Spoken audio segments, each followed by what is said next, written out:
Les prêts de particulier à particulier, une pratique bien ancrée dans nos habitudes pour sortir d'une difficulté, d'une urgence qui se présente lorsqu'on n'est pas financièrement disponible. C'est là où interviennent les prêts par intérêt qui, quoique sauvent parfois des vies, mais présentent tout de même d'énormes risques. Celui qui a tout à perdre en premier, c'est l'usurier. Le premier est d'abord un risque juridique.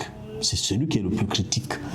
Ici, on se retrouve dans une activité qui devrait être bancaire ou menée par des institutions financières, mais qui ne l'est pas. Personne n'est couvert en fait. Le prêteur n'est pas couvert, l'emprunteur n'est pas couvert.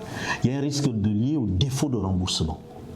Si l'emprunteur ne rembourse pas, pour toute autre raison, en cas de vie, le prêteur ne peut pas saisir officiellement un bien quelconque et essayer de se retourner pour récupérer ses fonds.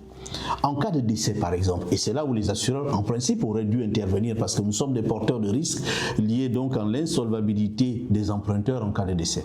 Le prêteur se retrouve dans une situation où il ne peut pas s'adresser à la succession parce que vous êtes parti avec l'information. Généralement on n'informe pas son épouse qu'on a pris un crédit chez le voisin d'à côté pour diverses raisons et il se retrouve là, personne qui va rembourser. Alors que si c'était un prêt garanti, accordé dans le cadre d'une institution financière, l'assureur va suppléer l'emprunteur décédé, soit en cas de perte d'emploi, s'il est toujours vivant, soit en cas de perte d'activité si c'est un commerçant, et en cas de décès ou d'invalidité, c'est l'assureur qui rembourse. Il y a un risque d'absence de garantie. Lorsqu'une institution financière vous accorde un prêt, elle va exiger des garanties. Est-ce que vous êtes salarié? Donc, il y a manifestement là un salaire qui va rentrer à partir duquel le crédit sera remboursé.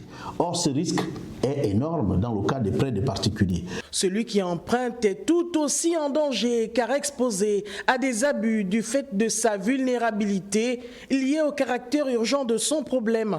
Les taux sont excessifs. Ces taux-là vont au-delà de ce que la norme réglementaire bancaire applique. Et la conséquence directe, c'est que les populations sont asphyxiées par ces taux-là. À cette difficulté, il y a aussi des cas de mauvaise foi de certains emprunteurs qui refusent de rembourser, qui font usage de trafic d'influence, de menaces pour dissuader l'usurier qui tente désespérément de rentrer en possession de son argent. Un emprunteur qui a pourtant demandé le prêt avec beaucoup d'humilité, mais qui monte sur ses grands chevaux pour rembourser. C'est là toute la sensibilité de cette pratique qui évolue dans un environnement où ce n'est pas régulé, non reconnu par la loi, où les deux parties, usuriers et emprunteurs, ne sont pas à l'abri.